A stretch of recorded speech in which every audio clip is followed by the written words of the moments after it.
Welcome to Comicsman Daily. Okay, so I'm supposed to do this on a daily, kaya nga Comicsman Daily. Yun nga lang, ako ay nabigo. Pero, hayaan mo na. Tuloy na lang natin to. Okay, so medyo laos na tong topic na to at this time. Pero I really wanted to talk about this. I wanted to talk about the SEA Games. Okay, kasi I think it's a cultural event that happened sa Pilipinas. Kaya okay na rin na pag-usapan natin. Daanan lang natin since it's also a slow news day. At least sa mga may pake ako, sa YouTube may mga nangyayari na malupit pero unfortunately I just don't give shit on such issues. So let's talk about the SEA Games for now. Okay, so sang SEA Games, hindi natin pwedeng pag-usapan ng SEA Games without talking about the grand opening. Okay, so um, a lot has had a lot have been said about the opening ceremony. A lot of people are very impressed and yung iba medyo mediocre, yung iba hindi nagandan, may mga hindi natuwa. Pero I think for the majority of the Filipinos, okay naman. Nag-enjoy naman ang mga Pilipino sa SEA Games and for me personally, I would not say it's epic. I would not say it's talagang super super lupit na parang pinakamaganda ever. Pero I think I get why a lot of people liked it kasi it is parang I think it well exceeded yung expectations ng average Pinoy. Kumbaga parang okay, parang we're expecting, especially because of the controversies and also siguro yung iba nag-expect na po siya palpak siguro to, may papalpak kasi may mga kontrobersiya, 'di ba? Tapos biglang hindi, kumbaga, tapos siguro may mga naghihintay na parang so-so lang, parang okay lang, mairaos lang ganun kasi may parang may mga ganong klasing pag-iisip yung mga Pilipino na parang we always say na ang galing-galing ng Pilipino. Pero at the back of our heads, we expect na mediocre ang output. 'Di ba? Pero lagi tayo sabi, pinakamagaling ang Pilipino mag-drawing, pinakamagaling ang Pilipino mag-animate, ganyan-ganyan, kumanta. Pero pagdating sa execution, parang we all, somehow, it feels like we always sell ourselves short, 'di ba? And dito sa Philippine SEA Games, 30th SEA Games rather, kumbaga parang hindi mediocre, above average.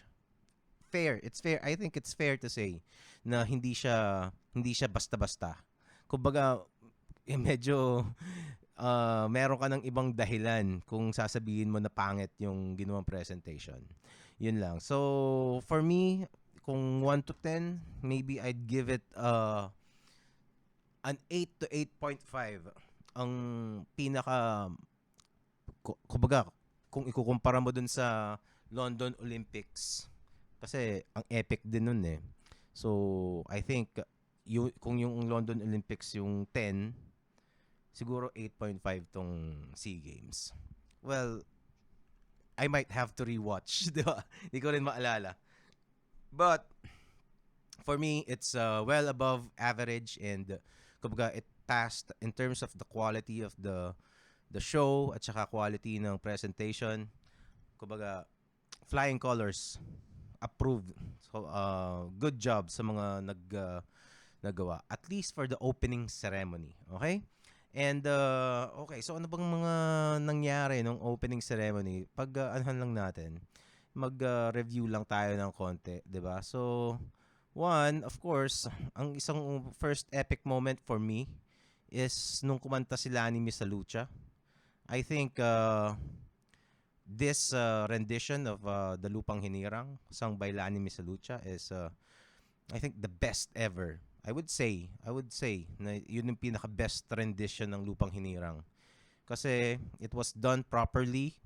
Kasi kung sa mga hindi nakakaalam, merong batas ang Pilipinas about how to sing the national anthem, which is Lupang Hinirang in the current case, 'di ba?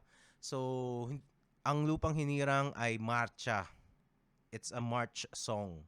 So dapat it should be sung and performed kung instrumental man 'yan in a march tempo. Hindi ako sa ano sa mga musical terms, pero dapat march yung kung ano man yun. Kung tempo o beat or whatever.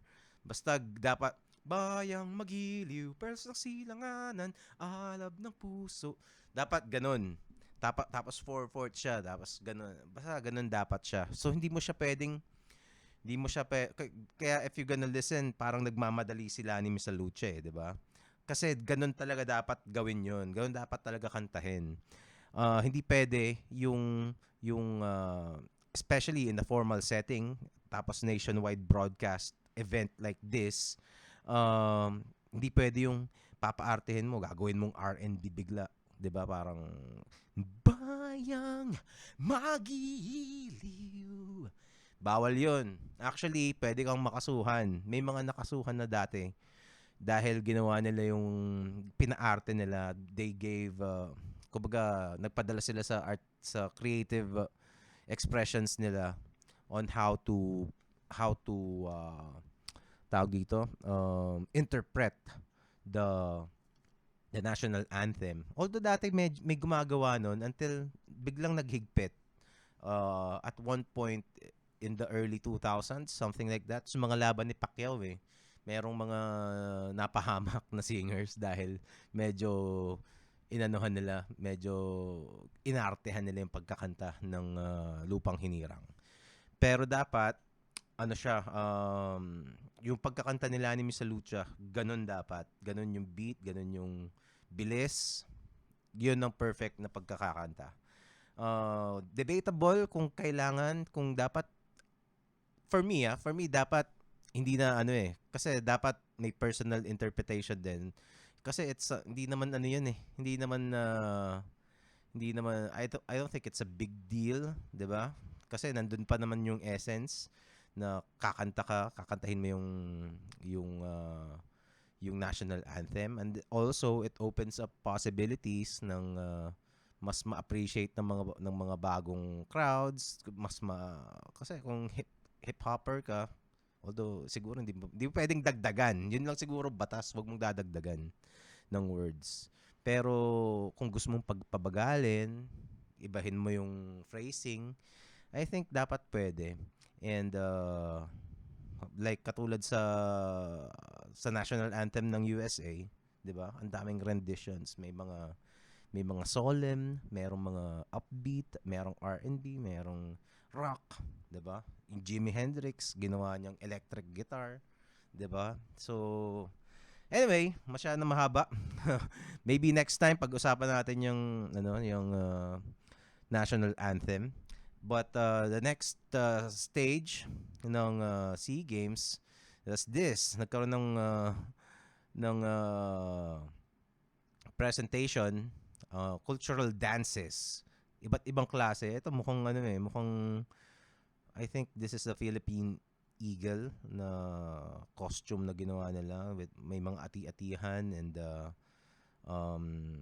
I don't know what else. Basta mga indigenous clothing yung mga suot ng mga nagpe-perform.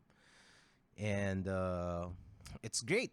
It's great also na walang masyadong kolorete sa stage aside from this huge backdrop na epic. It's a huge wall, 'di ba? And it's also showing patterns, mga different, probably from different indigenous tribes. And yeah, mga patterns yan, yung mga nakaborda sa mga damit nila. And it's great. It feels Filipino. Walang masyadong mga kung ano-ano pang hinalo sa stage kasi that could kumbaga steal the spotlight from the actual dance. Kaya so na-highlight yung kultura ng mga Pilipino on this part of the show, 'di ba? And it also helps that yan, tingnan mo, yung backdrop, it is done in Philippine Arena. So para siyang may wall talaga. Naturally, there's a wall of wall of lights. Kasi mga cellphones, 'di ba? Parang mga bituin 'yan, lalo na pag nakapatay ang ilaw. So it creates an organic epic na backdrop for the camera shots, lalo na pag kita yung audience sa shot, 'di ba? So okay sa akin, walang mga masyadong mga kolorete dito sa part na to. And also, what else? Okay, so after the cultural dance, eto, pumasok na mga athletes. And teka. Stop. Okay, so pumasok na mga athletes at gumawa ang mga dancers ng path. Kumbaga basta it's a path for the athletes to walk through, obviously. And since wala sila sa stadium, wala sila dun sa oval, kasi usually ganun parang maglalakad sila ng isang ikot dun sa oval, 'di ba? Since walang ganun, so gumawa na lang sila ng short path dun para sa mga atleta para makapag-parade sila. Okay, so yan, mukhang masaya naman ang mga tao. Mukhang nakakain naman sila at nakatulog, 'di ba? Nakakain ng kikiam with sabi ay hindi man pala kikiam talaga, 'di ba? So anyway, so it's a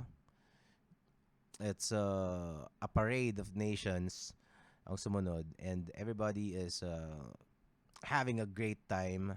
Yan, no. Indonesia, and also the muses, apparently mga Philippines ang nag-provide ng mga muse for each country. They did not bring their own. And I think mga former beauty queens yung or beauty queens. Beauty queens yung mga pinrovide. So, of course, ang muse natin was Pia Wurtzbach. Yung iba, si Megan Young. Yung iba, I think Janine Togonon was there. Or basta another one of the, or Maxine, basta, di ko maalala. Basta there's a couple more familiar names. Yung iba, hindi ko na talaga kilala. And ayos, ang gaganda ng costumes. At saka yung mga arko na nakalagay sa yung mga arko na ano bang tawag dun? Para nagpaparada sila. Anyway, so yan, pumasok na ang Philippine team. And it was they entered their marching in the tune of Manila by Hot Dog, 'di ba? So and okay, so ang ganda nung beat nung pagka-record nila. Hindi ko alam kung sino yung artist nun. And it's really catchy. Sobrang tagal nga lang kasi siguro mga 20 minutes silang feels like siguro at least more than 10 minutes na naglalakad yung mga Pilipino. Kaya mo si Duterte talagang napa-indak, di ba?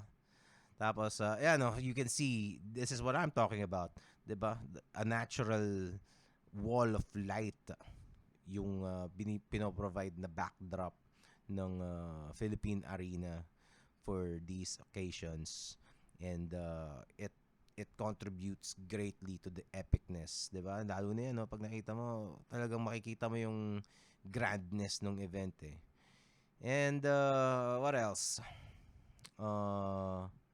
Okay, so it took them a lot of time kasi sobrang dami ng delegates ng Pilipinas, which is normal to it's normal for every hosting country ng mga sporting events. So, overwhelmingly, mas madami talagang delegates yung host country. Kahit saan pagganapin yan. Okay, kaya, and of course, we should maximize our opportunity. Home court advantage eh, di ba? So, dapat lang na tayo ang dominanting participant sa event. Dahil event natin to. Okay, so, next is nagkaroon ng speech. It was di ko masyado nakinig. Tapos another guy made the speech. Kumbaga, well, regular speeches, pang official na sa opening ceremony speech. And then Duterte declared the games officially opened the games. Okay, at ito ang pinaka-paborito kong part ng ng show na to, ng opening ceremony, when these people entered, kumbaga, the feels, kasi mahal ng mga Pilipino yan. To those younger people who probably mga tito figures to eh. So kung tito ka, kilala mo lahat at mahal mo lahat ng mga taong to. So kung bata ka, hindi mo sila kilala, it's you should look them up. Okay, kasi these are, when I saw them magkakasama, teka, umpisa natin, ito, yan. So first, yan, si Lydia De Vega, Asia's fastest woman. So nung grade 2 ako, siya yung nababasa ko yan sa textbook namin ng Civica. Eto si Akiko Thompson, bata pa rin ako nung nakita ko, nung naging sikat siya sa SEA Games. And super ganda niya noon. At kumbaga, hanggang ngayon, ang ganda pa rin niya. Eto ang counterpart niya na lalaki, si Eric Buhain.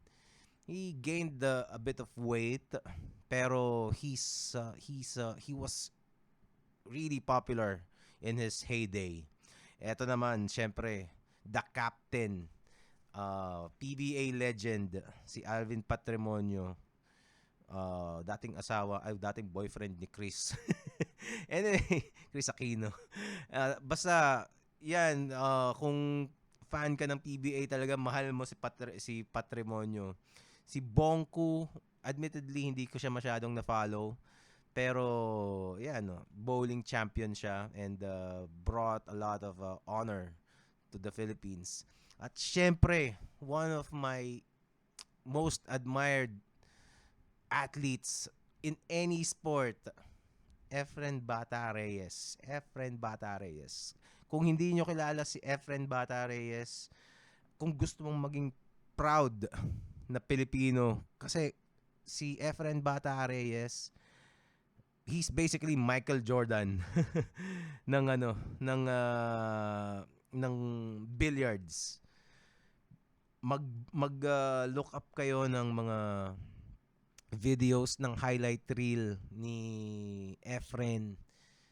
Lalaglag talaga ang panga mo pag panood mo. Kanina lang meron ako nakitang video sa Facebook eh. Yung mga hindi trick shot eh. Yung mga magic shots na ginagawa niya, in-game 9-ball pool billiards. 9-ball yung ginagawa niya sa 9-ball. Hindi siya yung nakaharang, yung naka-arrange yung mga yung mga bola tapos trick shot. Although sometimes ginagawa niya rin yun, pero yung mga ginagawa niya under extreme pressure most of the time, and he makes the shot, banks the ball, talagang talagang mapapahanga ka. Walang ibang player, especially in during his era, na even had the guts like he did. So talagang best of the best, best of all time, the goat of billiards, Efren Bata Reyes. Okay, so yan si Mang Efren, and then Onyok Velasco is there. Si Onyok, naman, he's medyo tragic yung storya niya kasi he was robbed of he dapat Olympian siya eh. So we could have won our first gold medal sa Olympics with this man, um tawag dito, Onyok Velasco, Mansueto Onyok Velasco. uh, ang nangyari sa kanya, yung laban niya for gold sa Olympics, I think it was Barcelona ba? Barcelona Olympics ba? I think it was Barcelona Olympics. And nung Barcelona or Sydney, whichever, parang ganun. Nung panahon na yon, uh, lumaban siya. Pag pinanood mo ngayon, I'm sure nasa YouTube lang yan, panoorin mo yung laban ni Onyok Velasco nung final niya sa Olympics. You would clearly see na siya yung panalo. But then, corruption. Talagang corruption yun. Binigay dun sa kalaban niya yung gold medal. So, the Philippines was robbed of a gold medal, of its first gold medal in the Olympics. Hanggang ngayon, wala pa rin tayong gold medal sa Olympics. So, pero we could have had that with Onyok Velasco back in 1990 something. And it's great to see him with his fellow legends. And of course, ang final na inintroduce, eto talaga, isa pang Michael Jordan ng Pilipinas to. Si Paeng na Nepomuceno. Kung hindi nyo rin siya kilala, may mga bata na hindi kilala si Paeng na Nepomuceno. Eto, ano bang nakalagay? 8-time world champion. 8-time nga ba? Ano pila? 6 times lang pala. 6 times. Pero, kumbaga, si Pacquiao pala yung sinasabi ko. 8-time, pang 8 weight class champion si Pacquiao eh. Sinasabi nila malamang hindi na mabasag yung record ni Pacquiao na yun.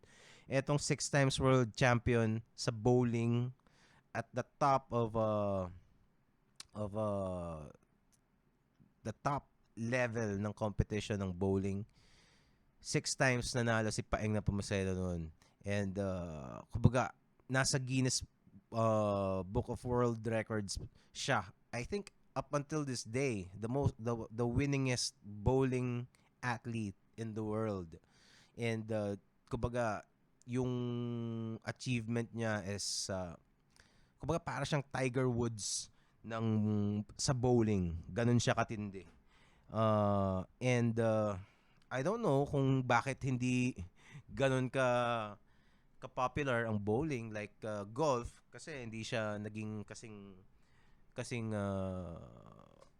laki ni Tiger Woods in terms of global popularity. I think it's because of the sport, pero kung achievement wise sa sport na ginagawa nila, they're at the same ground. Kumbaga parehas lang sila ng Nepomuceno is just as awesome as Michael Jordan or Tiger Woods. or any other greats, any one of the greats rather. Okay, so that was my favorite moment of the opening ceremony. So yeah, nag flag racing sila. Uh, what else? So may konting AVP. Tapos another number, uh, song numbers naman. Ito medyo closing na yata to I think. So uh, great song numbers, and then there's a Francis M tribute. Kumbaga all of a sudden biglang may Francis M tribute sa SEA Games opening. And it was great. And also this is a testament to the, aside from the obvious artistry of and talent of the master rapper, the late master rapper Francis Magalona. Um, Isa pang factor that makes him a legend, not just in music and OPM, but as a citizen of the Philippines, is the nationalism that he injects in his songs. Kita mo, it's kumbaga kinakanta niya yung mga kababayan ko. Alam mo yun, it's a catchy song, it's a popular song, it's pop, it's rap. Pero pag binasa mo siya, it is a sincere nationalistic uh, sentiment that he really wants to send as a message to his countrymen, 'di ba? Mga kababayan ko, dapat na malaman mo, believe ako sa kulay ko, ako ay Pilipino. I think there is the level of kasi he could have wrote about anything. He's a wealthy man. He's born of privilege, and he's very good looking. He's also a movie star. Came from a movie family, mga actors, and he could have sung about anything else, and yet he chose to sing about Filipinos and the Philippines, and that is very commendable if you ask me.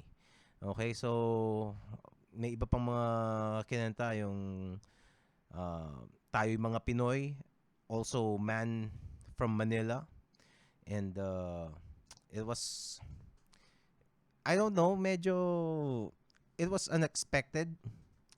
Uh, I was a little, medyo hindi ako, parang I was thinking baka it might go out of place eventually, pero they managed naman and pulled it off. And also, yeah, no, you can see the backdrop, may mga drawings. I'm not sure what kind of drawings are these. Pero maganda sana kung mga comics images ang nilagay nila. 'Di ba?